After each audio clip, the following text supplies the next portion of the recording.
देखो, ये question dangerous तब बनता है जब आप सिर्फ फैक्ट याद रखते हो और कॉन्सेप्ट नहीं समझते। इस ट्रैप का नाम है रिवर्स लॉजिक ट्रैप।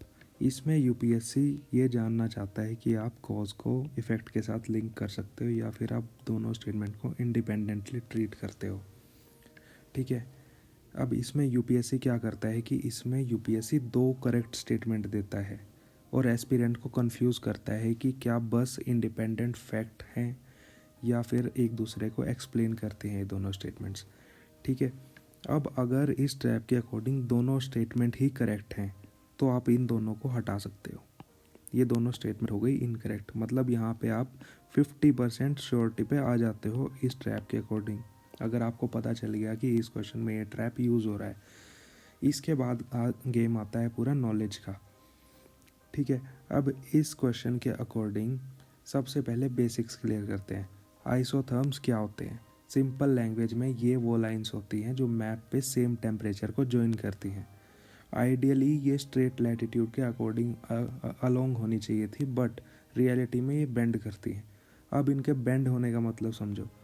अगर कोई लाइन इक्वेटर की तरफ झुकती है इसका मतलब वहाँ टेम्परेचर रिलेटिवली कम है, और अगर पोल की तरफ झुकती है मतलब वहाँ पे टेम्परेचर रिलेटिवली ज़्यादा है। ठीक है। अब यहाँ पे स्टेटमेंट 1 में जनवरी का सीन, नॉर्दर्न हेमिस्फीयर में विंटर होती है जनवरी में। ठीक है। यहाँ पे विंटर रहेगी नॉर्दर्न हेमिस्फीयर में। ठीक है। मतलब लैंड जो है कंपैरेटिवली कोल्ड रहेगी, ओशन कंपैरेटिवली वार्मर रहेगा। ठीक है। लैंड जल्दी ठंडा हो जाता है, ओशन हीट स्टोर करता है क्योंकि वाटर की जो स्पेसिफिक हीट है वो लैंड के कंपैरिजन में बहुत ज़्यादा होती है। तो स्टेटमेंट 1 बोल रहा है लैंड पे आइसोथर्म्स इक्वेटर की तरफ बेंड करते हैं। ये करेक्ट है। क्यों? क्योंकि लैंड कोल्ड है। ओशन पे पोल की तरफ बेंड करेंगे, ये भी करेक्ट है क्योंकि ओशन रिलेटिवली वार्म है। तो स्टेटमेंट 1 हो गया करेक्ट। अब स्टेटमेंट 2 क्या बोल रहा है? Ocean air former then land, ये भी करेक्ट है।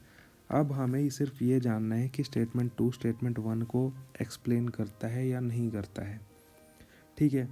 अब ओशन वार्म है, टेम्परेचर ज़्यादा है, आइसोथर्म पोल की तरफ शिफ्ट करेगा, लैंड कोल्ड है, टेम्परेचर कम है, आइसोथर्म इक्वेटर की तरफ शिफ्ट करेगा। ठीक है। मतलब आंसर हो गया ए। ठीक है। अब इसमें आंसर निकाल लिया है हमने। इसमें यूपीएससी ने ये ट्रैप कैसे यूज़ किया?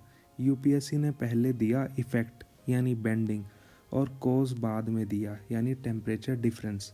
अगर आपने ये लिंक नहीं बनाया तो आप फंस गए इस ट्रैप में। ठीक है। ऐसे ही फ्यूचर में भी यूपीएससी इसी पैटर्न को ट्विस्ट करेगा, कभी मंथ चेंज करेगा तो कभी हेमिस्फीयर चेंज करेगा। तो आपको फ्यूचर में इस ट्रैप को ध्यान में रखते हुए क्वेश्चंस को सॉल्व करना है। Thank you so much.